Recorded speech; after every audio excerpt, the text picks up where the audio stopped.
وَمِنَ النَّاسِ مَن کیوں پڑھنا، حالانکہ لفظ تو من ہے، میجن کیوں کیا آپ نے ادغام کی وجہ سے؟ تو کچھ قبیلے ادغام نہیں کرتے تھے، کچھ پڑھتے تھے وَمِنَ النَّاسِ مَن يَقُولُ۔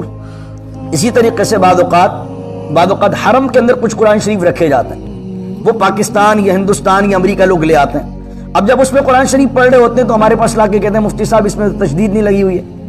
تو بعض اوقات کیا ہوتا ہے، وہ قرآن وہ ہوتے ہیں جس کے اندر ادغام والے معاملات نہیں لکھے ہوتے، بھائی یہ والا میں قرآن شریف کھولوں گا تو من یقولو پر جاؤں گا تو نون ساکن کے بعد یقولو کے یہاں پر تشدید بنی ہوگی، تو آپ جو تجوید کو نہیں بھی جانتے اس کو من ہی پڑھو گے۔ لیکن اگر کوئی ایسا قرآن آپ کے سامنے لگ دیا جائے جس میں میم نون زبر من لکھا ہو، یہاں پر تشدید نہ ہو، تو آپ پڑھو گے من یقولو۔ تو بعض اوقات آدمی کنفیوز ہو جاتا ہے کہ حضرت میں یہ مکے سے قرآن لایا تھا اور مکے کے اندر اس کے اندر تشدید نہیں لگی ہوئی ہے بہت ساری جگہ پر، تو اس کا مقصد کیا ہے کہ وہاں پر ادغام والے معاملات وہ اس قرآن کریم میں نہیں۔ اسی طریقے سے ایک رول ہے امالہ کا۔ امالہ کا رول کیا ہوتا ہے کہ آپ کھڑی حرکات کو انکلائن کرتے ہیں، یعنی زبر اور زیر کے بیچ کی آواز نکالتے ہیں، اور قرآن میں ایک جگہ جیسے وَقَالَ ارْكَبُوا فِيهَا بِسْمِ اللَّهِ مَجْرَيْهَا، امالہ ہے مجریہا و مرساہا۔ اب اصل میں تو تھا را کھڑی زری مجریہا، لیکن اب امالہ کریں گے۔ افریقہ کے کچھ ملک ایسے ہیں جہاں پر اب بھی کھڑی حرکات جب بھی آئے گی وہ کیا کرتے ہیں، امالہ کرتے ہیں۔ وہ کیسے پڑھتے ہیں؟ جس طرح میں نے ابھی پڑھی دوسری رکعت میں وَالضُّحَىٰ وَاللَّيْلِ إِذَا سَجَىٰ، یہ امالہ کے بغیر ہے۔ افریقہ میں کیا ہوتا ہے، کچھ پڑھتے ہیں وَالضُّحَىٰ وَاللَّيْلِ إِذَا سَجَىٰ مَا وَدَّعَكَ رَبُّكَ وَمَا قَلَىٰ وَلَلْآخِرَةُ خَيْرٌ لَكَ مِنَ الْأُولَىٰ وَلَسَوْفَ يُعْطِيكَ رَبُّكَ فَتَرْضَىٰ أَلَمْ يَجِدْكَ يَتِيمًا فَآوَىٰ وَوَجَدَكَ ضَالًّا فَهَدَىٰ وَوَجَدَكَ عَائِلًا فَأَغْنَىٰ۔ تو وہ جتنے بھی کھڑی حرکات ہیں وہ اس کو امالہ کر کے پڑھ رہے ہیں۔ تو یہ 7 لہجوں میں قرآن نازل ہو۔ اب علماء بیان کرتے ہیں کیا وہ 7 لہجے اب بھی موجود ہیں؟ اب آئیے اصل معاملے کی طرف۔ سری امری واحلل عقدۃ من لسانی یفقهوا قولی، اللهم صل علی سیدنا و مولانا محمد معدن الجود والکرم وآلہ وصحبہ وبارک وسلم۔ آج بھی حمدللہ تعالی ہم جس موضوع پر بات کرنے لگے ہیں یہ قرآن کے مشکل موضوعات میں سے ایک موضوع ہے، اور عوام کے اندر تو اکثریت اس سے واقف نہیں ہوتی ہے، اور میں بھی آج آپ کے سامنے کیونکہ مجھے گفتگو کرنی تھی اس موضوع پر، تو میں صبح 4 بجے سے اٹھا ہوا ہوں اور اس موضوع کو مطالعہ کر رہا تھا کہ کس طریقے سے آپ کے سامنے اس کو ہم آسان الفاظ سے بیان کریں اور آسان فہم کے اندر بیان کریں تاکہ آپ اس مشکل موضوع کو سمجھ جائیں۔ تو اللہ میری محنت کو قبول فرمائے، ریاکاری سے بچائے، اور یہ بات بتانے کا مقصد یہ نہیں ہے کہ میں آپ کو بتاؤں کہ میں کتنا مطالعہ کرتا ہوں، بتانے کا مقصد یہ ہے تاکہ آپ کو اندازہ ہو کہ کتنی محنت کے ساتھ علماء نے لکھا ہے اور ایک کتنا مشکل اور اہم موضوع ہے جس کو ہم آپ کے سامنے بیان کرنے کے لیے محنت کر رہے ہیں تاکہ آپ کو اس موضوع کی اہمیت کا اندازہ۔ بخاری شریف کے اندر ایک چیپٹر ہے کتاب تفسیر القرآن، اس کی حدیث ہے 4991 یعنی 4991 اور 4992۔ قال نبی صلی اللہ علیہ وسلم ان هذا القرآن انزل على 7 احرف فقرؤوا ما تيسر منه وكما قال علیہ السلام۔ حضور علیہ السلام نے فرمایا یہ قرآن نازل کیا گیا ہے 7 حروف پر، تو تمہیں چاہیے کہ اس میں سے جو تمہیں آسان لگے اس کی تلاوت کر لو۔ اب یہاں اس کی شرح میں علماء نے کیا لکھا کہ یہ 7 حروف سے کیا مراد ہے، میں ڈفرینس آف اپینین نہیں بیان کروں گا، لیکن جو بات تمام علماء کی نظریات سے ایک واضح طور پر قرین قیاس بھی ہے، ذہن و دماغ کو لگتی بھی ہے، جس سے بہت سارے اعتراضات جو اس نظریے پر ہوتے ہیں وہ اعتراضات رفع ہوتے ہیں، میں اس موقف کو آپ کے سامنے بیان کروں گا۔ تو میں آپ کے سامنے عرض کر رہا تھا کہ نبی کریم صلی اللہ علیہ وسلم کی حدیث ملتی ہے کہ قرآن کریم جو ہے وہ 7 حروف پر نازل کیا گیا۔ کچھ لوگوں نے کہا کہ اس سے مراد 7 حروف ہیں، اور کچھ کہتے ہیں کہ اس سے مراد 7 قراتیں ہیں، کچھ کہتے ہیں 7 معنی ہیں۔ اس سے مراد آسان لفظوں میں یوں سمجھیے کہ حضور جان عالم صلی اللہ علیہ وسلم جب عرب کے اندر مبعوث ہوئے تو اس زمانے میں مختلف قبیلوں کی مختلف عربی بولنے کے لہجے ہوا کرتے تھے۔ جس طرح اس زمانے کے اندر بھی الگ لوگ، بوڑھے لوگ الگ انداز سے اپنی زبان بولتے ہیں، عام آدمی الگ انداز سے زبان بولتا ہے، اور ترمذی میں 2 روایتیں ملتی ہیں کہ حضور جان عالم صلی اللہ علیہ وسلم نے جبرائیل سے کہا، اے جبرائیل، میں ایسی قوم کی طرف مبعوث کیا گیا ہوں جس قوم کے اندر عمر رسیدہ لوگ بھی ہیں، بوڑھے بھی ہیں، بوڑھیاں بھی ہیں، اور بچے بھی ہیں، اور ایسے لوگ بھی ہیں جنہوں نے زندگی میں کوئی کتاب کو نہ پڑھا ہو۔ تو اب قرآن اہل قریش کی زبان میں نازل ہوا، لیکن وہ جو لوگ قریشی نہیں تھے وہ اس زبان کو کچھ اور طرح استعمال کرتے تھے۔ تو جبرائیل کہتے ہیں کہ یا رسول اللہ صلی اللہ علیہ وسلم، اللہ تعالیٰ آپ کی امت کے لیے آسانی فرماتا ہے کہ یہ امت 7 قراتوں میں 7 لہجوں کے اندر قرآن کو پڑھ سکتی ہے۔ اب وہ 7 لہجے کیا ہیں، 7 انداز کیا ہیں؟ کیا اس سے مراد یہ کہ 7 مرتبہ قرآن کو بدلا جائے گا اور بدل بدل کر قرآن پڑھا جائے گا؟ حالانکہ قرآن تو بدلنے سے پاک ہے۔ اس سے مراد کیا ہوتی ہے؟ اس سے مراد یہ ہے کہ جب حضور جان عالم صلی اللہ علیہ وسلم کو مبعوث فرمایا گیا تو حضور نے یہ بات بیان فرمائی کہ بہت سے لوگ عمر رسیدہ بھی ہیں۔ اب اس کو اس طرح انداز سے لے لیجیے کہ جس طریقے سے آج بھی جس ہماری میمن کمیونٹی ہے اس پہ جو بزرگ ہو گئے بولتے بولتے وہ جب بھی زہرا بولنے لگیں گے تو زا کو کبھی زا نہیں بولیں گے بلکہ جہرا کہہ دیں گے، جہرا بھائی۔ اسی طرح جب عائشہ کہنے لگیں گے تو کچھ لوگوں سے عائشہ کا شین نہیں نکلتا، وہ عائشہ کہہ دیں گے، ٹھیک ہے۔ اب ان کو آپ دوبارہ عائشہ کے شین کی طرف نہیں لا سکتے، زہرا کے زا کی طرف نہیں لا سکتے۔ اب حضور جان عالم صلی اللہ علیہ وسلم پر قرآن نازل ہو رہا ہے اور اس وقت میں کچھ لوگ عمر کے آخری حصے میں بھی، اب ان کو آپ جو زبان پر لفظ چڑھا ہوا ہے اس کو بدلنا بہت مشکل ہو رہا ہے۔ تو حضور جان عالم صلی اللہ علیہ وسلم اللہ کی بارگاہ کے اندر استغفار کرتے ہیں، رحمت کا سوال کرتے ہیں کہ میری امت کے لیے آسانی کر دی جائے، اور حضور جان عالم صلی اللہ علیہ وسلم فرماتے ہیں کہ پھر 7 لہجے قرات کے میری امت کے لیے آسان کر دیے گئے کہ وہ 7 لہجوں میں قرآن پڑھ سکتی ہے۔ اس کو بالکل اس طرح سمجھیے جیسے پنجابی زبان کے اندر خواہ کے اندر بہت سے لوگ چاہے وہ ان سے پروناؤنس نہیں ہوتا خواہ، تو وہ خواہ کو ہاں پڑھ رہے ہوتے ہیں۔ جیسے جاپان میں ایک جگہ محفل تھی تو ایک شخص نے نعت پڑھی، وہ پنجابی کمیونٹی سے تعلق رکھتے تھے، اور نعت کا شعر تھا میرے خیال کو نسبت ہوئی مدینے سے۔ تو جب بھی وہ میرے خیال بولتے تھے تو وہ کہتے تھے میرے خیال کو، یعنی کہنا خواہی چاہ رہے تھے لیکن نکلتا کیا تھا؟ ہاں نکلتا تھا۔ اسی طریقے سے جب آپ مطاف کا طواف کرتے ہیں تو طواف کرتے ہوئے آپ تو پڑھ رہے ہیں اللہ اکبر، لیکن کچھ کمیونٹی کے لوگوں کی آپ آواز آئی ہے پڑھیں گے اللہ اکبر۔ آپ اگر سنیں گے تو آپ کو ایسا لگے گا کہ وہ لوگ کہہ رہے ہیں اللہ اکبر۔ تو کچھ لوگ زمانے رسالت کے اندر بھی ایسے تھے کہ جب وہ قرآن کی تلاوت کر رہے ہوتے تھے اور قرآن نازل ہو رہا ہے تو اس وقت ان سے الفاظ نکالنا مشکل ہوا کرتا تھا۔ تو اب کیا ہوتا تھا کہ ابتدائی اسلام کے اندر جو جمہور کا قول اور راجح قول ہے، الگ الگ اپینین تو ہیں لیکن میں راجح قول بیان کر رہا ہوں جو کہ زیادہ تر علماء نے روایت کیا، تو حضور علیہ السلام نے امت کی آسانی کے لیے، کیونکہ اگر سب لوگوں سے الفاظ ہی نہیں نکلیں گے تو وہ تو الفاظ کو پروناؤنس کرنے میں لگ جائیں گے، اور جو قرآن مقصدیت اور معنی بیان کر رہا ہے اس معنی کی طرف توجہ نہیں رہے گی۔ تو اب الگ الگ مختلف قبائل تھے، الگ الگ ان کی تلفظ کی ادائیگی، تو قرآن نے اس کو 7 لہجوں میں 7 قرات میں انداز میں بیان کر دیا، لیکن اس سے کبھی یہ مراد نہیں ہے کہ ان 7 لہجوں کی وجہ سے قرآن کے معنی میں فرق آئے گا۔ مثال کے طور پر کہ وہ 7 کے اندر وہ 7 لغتیں کیا تھیں، وہ 7 انداز کیا تھے؟ ایک انداز تو یہ تھا مفرد اور جمع کا، کوئی قبیلہ جس چیز کو سنگولر کہتا تھا دوسرا قبیلہ اس کو پلورل کہتا تھا۔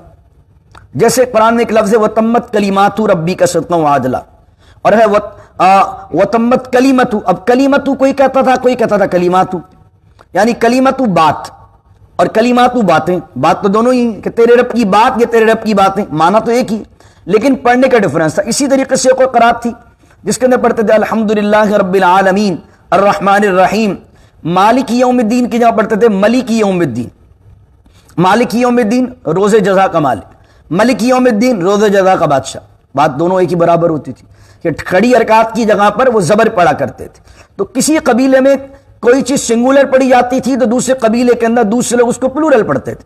اسی طرح تذکیر و تانیث کا کہیں مسئلہ تھا، تذکیر و تانیث کو سمجھ لیے، کوئی بندہ کسی چیز کو مؤنث کہتا تھا دوسرا بندہ مذکر کہتا تھا۔ اس کو آسان اردو میں ہی سمجھ لیجیے کہ میں کہوں کہ بھائی بارش ہوتی ہے، پٹھان بھائی سے بات کرو بولتا بارش ہوتا ہے، لیکن ہو کیا رہی ہے؟ بارش ہی ہو رہی ہے نا۔ اب وہ ہوتا ہے یا ہوتی ہے لیکن ہو کیا رہی ہے؟ بارش ہو رہی ہے۔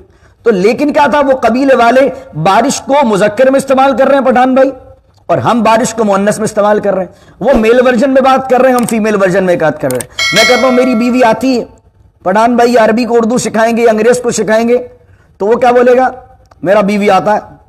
تو اب آ تو بیوی رہی ہے لیکن آتا ہے یا آتی ہی کے اندر کیا ہے؟ مذکر مؤنث کا فرق ہو گیا، تو اس وجہ سے وہ اس طرح استعمال کرتے تھے۔ تیسری چیز یہ تھا کہ وہ زبر زیر پیش کا معاملہ تھا، زبر زیر پیش کا معاملہ تھا کہ وہ کہیں زبر استعمال کرتے تھے، کہیں کھڑی حرکات استعمال کرتے ہی نہیں تھے، یہ مسئلہ تھا۔ تیسری چیز تھی کہ گرامیٹیکل عربی کے جو اصول ہیں ان میں ایک اصول کہلاتا صرف، ایک کہلاتا نحو، تو وہ کبھی صرف کے رول گرامیٹیکل کسی قبیلے میں الگ تھے اور کسی قبیلے میں الگ تھے، کسی میں نحو کے رول الگ تھے، کہیں الگ تھے۔ کچھ لوگ، پانچواں جو فرق یہ تھا کہ کچھ لوگ جو ہے وہ، چھٹا فرق یہ تھا کہ کچھ لوگ کہیں تشدید استعمال کرتے تھے، کچھ لوگ تشدید استعمال نہیں کرتے تھے، جیسے کہیں وَلَهُمْ عَذَابٌ أَلِيمٌ بِمَا كَانُوا يَكْذِبُونَ ہے، تو وہ یکذبون نہیں کہتے تھے، یکذبون کہتے تھے، اور یہ دوسرے قبیلے والے یکذبون کہتے تھے، تشدید استعمال نہیں کرتے تھے، کچھ کرتے تھے۔ اور ساتواں فرق یہ تھا کہ کچھ قبیلے والے ادغام کرتے تھے، کچھ قبیلے والے ادغام نہیں کرتے تھے۔ ادغام کیا ہوتا ہے؟ اظہار کیا ہوتا ہے؟ یہ تجوید کے رول ہیں۔ ادغام اس کو کہتے ہیں اگر نون ساکن ہے اور تنوین ہے، تنوین دو زبر دو زیر دو پیش، دو زبر دو زیر دو پیش کے بعد اگر حروف یرملون میں سے، یرملون جو نام ہے نا یرملون، یرملون کے اندر 6 لفظ آ رہے ہیں، یہی 6 لفظ ہیں، یا را میم لام واو نون۔ تو رول تجوید کا یہ ہے کہ اگر تنوین کے بعد یا نون ساکن کے بعد یرملون میں سے کوئی حرف آ جائے گا تو آپ کو you have to merge with اندر لیٹر، آپ کو مرج کرنا ہے اگلے لیٹر سے۔ جیسے آپ پڑھتے ہیں ہدل للمتقین، تو ہدل کے اندر آپ کیا دیکھتے ہیں؟ دال پر تو 2 زبر بنی ہوئی ہے، تو آپ ہدن کیوں نہیں پڑھ رہے ہیں؟ اس کو اس لیے نہیں پڑھ رہے ہوتے ہیں کہ 2 زبر کے بعد لام آ گیا، لام آ گیا، لام یرملون کے اندر ہے، یا را میم لام واو نون، تو لام کی وجہ سے آپ نے کیا کر دیا؟ دال کو مرج کر دیا لام میں۔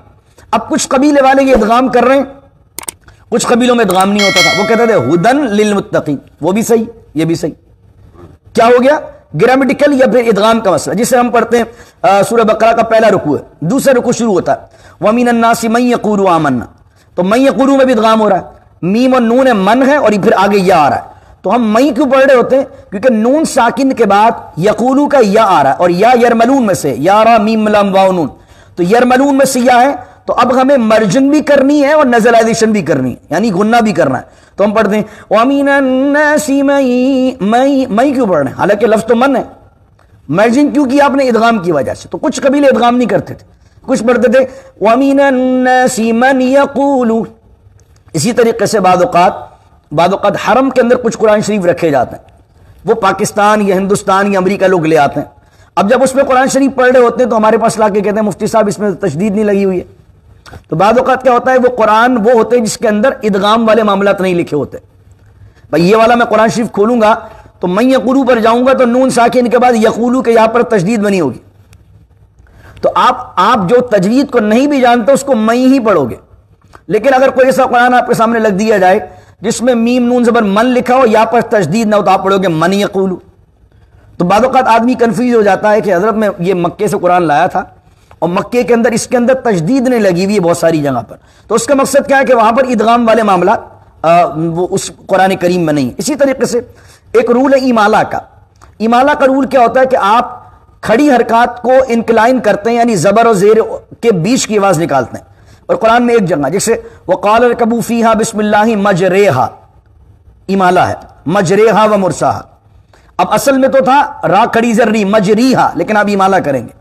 افریقہ کے کچھ ملک ایسے ہیں جہاں پر اب بھی کھڑی حرکات جب بھی آئے گی وہ کیا کرتے ہیں؟ ایمالا کرتے ہیں۔ وہ کیسے پڑھتے ہیں؟ جس طرح میں نے ابھی پڑھی دوسری رکعت میں وَالضُّحَىٰ وَاللَّيْلِ إِذَا سَجَىٰ، یہ ایمالا کے بغیر ہے۔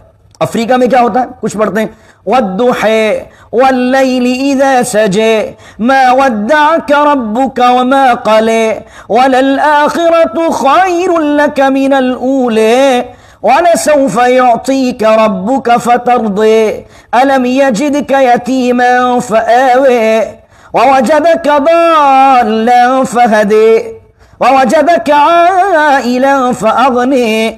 تو وہ جتنے بھی کھڑی حرکات ہیں وہ اس کو ایمالا کر کے پڑھ رہے ہیں۔ تو یہ 7 لہجوں میں قرآن نازل ہو۔ اب علماء بیان کرتے ہیں کیا وہ 7 لہجے اب بھی موجود ہیں؟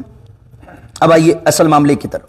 تو میں نے پہلے آپ کو بتا دیا کہ یہ جتنے بھی میں نے آپ کو 7 قراتیں بتائی ہیں، آپ نے دیکھا ان 7 کے اندر کیا معنی کا فرق آ رہا ہے۔ اب کچھ لوگ ان 7 قراتوں کا انکار کر رہے ہوتے ہیں، اس حدیث کا انکار کرتے ہیں، حالانکہ یہ حدیث تواتر سے ثابت ہے، کوئی 1 2 3 صحابہ سے مروی نہیں ہے، بلکہ سنن نسائی میں امام نسائی لکھتے ہیں ایک دفعہ حضرت عثمان بن عفان ممبر پہ بیٹھے ہوئے مسجد نبوی کے اندر، کہتے ہیں حدیث کو یہ والی پڑھتے ہیں کہ اللہ نے 7 حروف میں قرآن نازل کیا، فرمایا یہ حدیث کتنے لوگوں نے حضور سے سنی ہے؟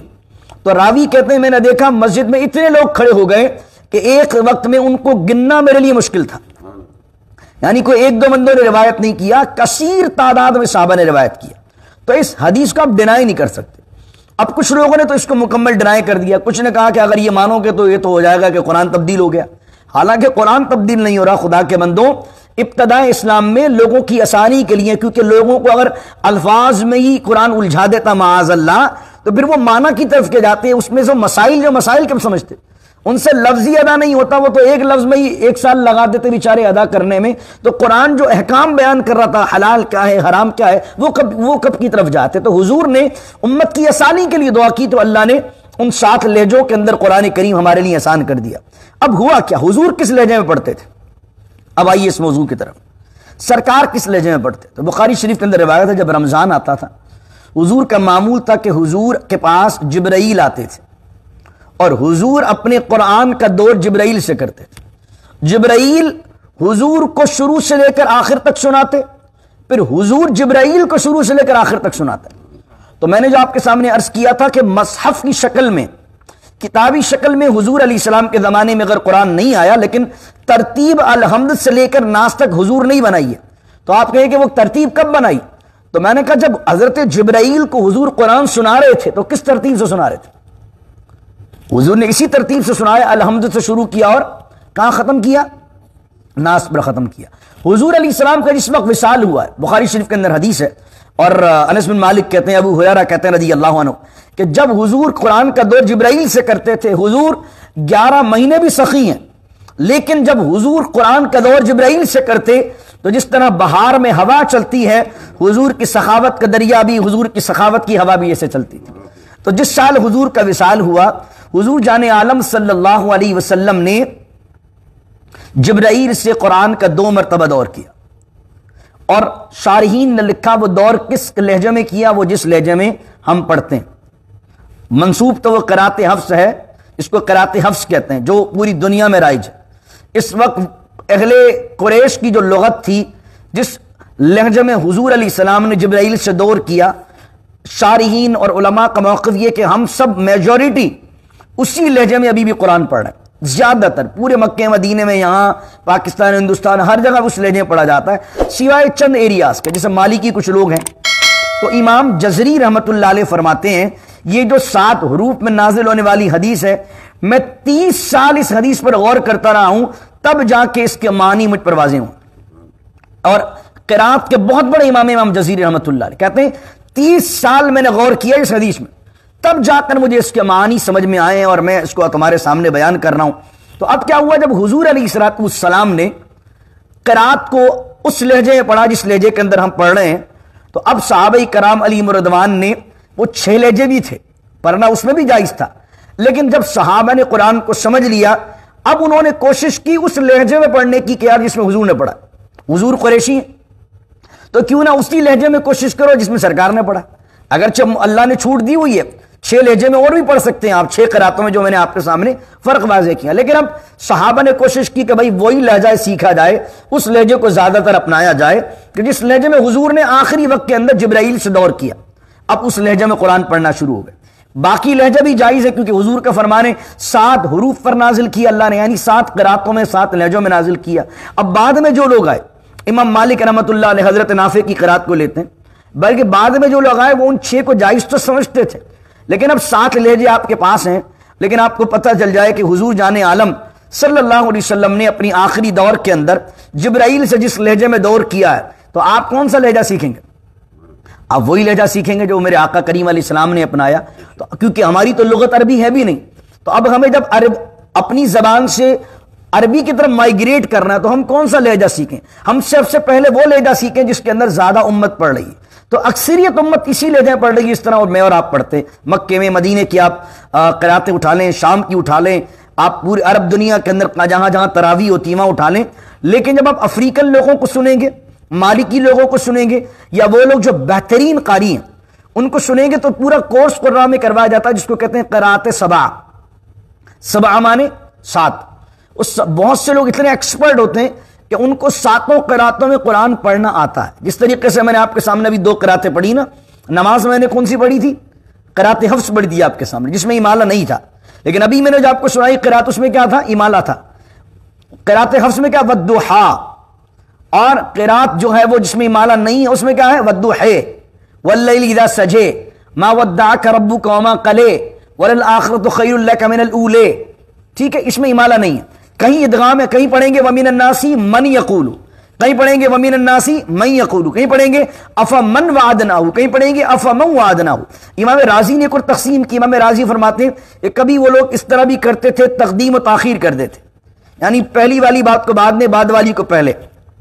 یعنی اس کو یوں سمجھیے اردو میں کہ اگر ایمان لاؤ گے تو جنت میں جاؤ گے, اور کوئی یوں کہہ دے بھائی جنت میں جاؤ گے اگر ایمان لاؤ گے, تو بات تو یہی ہوگی. امام راضی نے اس کو بھی بیان کیا.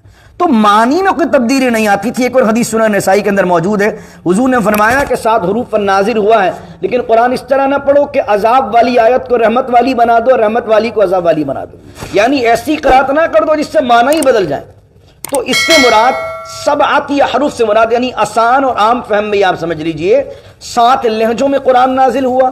کس وجہ سے نازل ہوا یہ بات سمجھ لیں کہ وہ لوگوں کی آسانی کے لیے, کیونکہ بوڑھے بھی تھے, بچے بھی تھے, اور جو لوگ ہم اس دور کے اندر بھی دیکھیں کہ بچپن سے اگر ایک لب و لہجہ منہ پر چڑھا ہوا, جس طرح بزرگ ہوتے ہیں وہ اپنے پوتا پوتی نواسا نواسیوں کے لیے کہتے ہیں بھائی نام جو ہے وہ کوئی آسان سے رکھنا تاکہ ہمارے منہ سے بھی نکلے. آج کل کچھ نام یونیک رکھنے کا ایسا شوق ہو گیا ہے, ایسے نام رکھ دیتے ہیں فلموں ڈراموں میں دیکھ کر کہ جس کا اسلامک ہسٹری کے اندر اسلامک کسی پرسنالٹی کا نام نہیں ہوتا, اور گھر کا جو دادا دادی ہوتا ہے اس کے منہ پر نام ہی نہیں چڑھ رہا ہوتا ہے.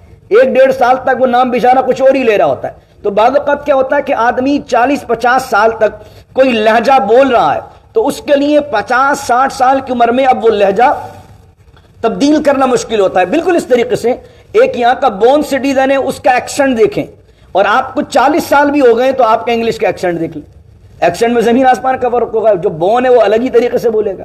آپ 40 سال بھی گوروں سے تعلقات رکھ لیں لیکن آپ کا ایکسنٹ الگ ہی ہوگا. تو اسی طریقے سے جو لوگ بون ہوتے ہی قرآن کو قرآن کے لہجے میں سیکھ رہے تھے, جو بعد میں جو صحابہ پیدا ہوئے, جو چھوٹے تھے انہوں نے تو ایڈاپٹ کر لیا, لیکن جو بزرگ صحابہ تھے جو عمر کے آخری حصے میں تو قرآن نازل ہوا, اب ان کے لیے مشکل تھا الفاظوں کو ادا کرنا, تو اللہ نے ان کے لیے آسانی کر دی کہ وہ اب یہ قرآن کے ہر حرف میں تبدیلی نہیں ہے, بلکہ اس سے مراد کیا ہے کہ تبدیلی اگر رولز میں ہوگی, تبدیلی لہجوں میں ہوگی, 7 طریقے سے ہی ہوگی, اور اس کے چند ہی مقامات ہیں. یعنی کہ ہر حرف کو پڑھنے کا طریقہ ڈیفرنٹ ہے.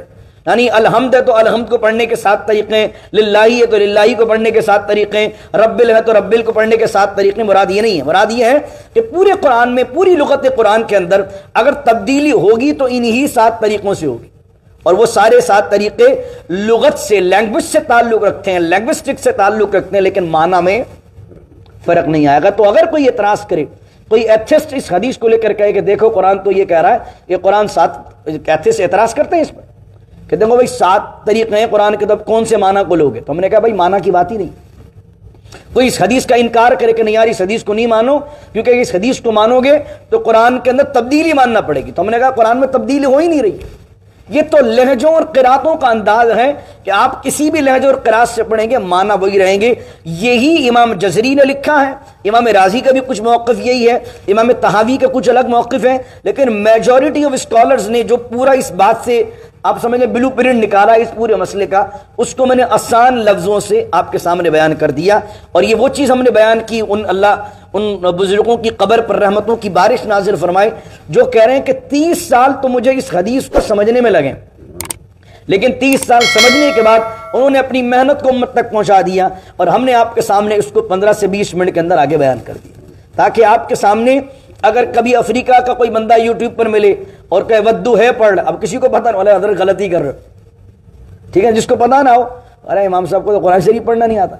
اگر میں دوسری رکعت کے اندر اگر پڑھ دیتا ہوں ودو ہے تو پیچھے سے رضوان بولتے ودو ہاں, یہ مجھے لقمہ دے دیتے, پیچھے پبلک مجھے ہاں جم ماریں گے اللہ.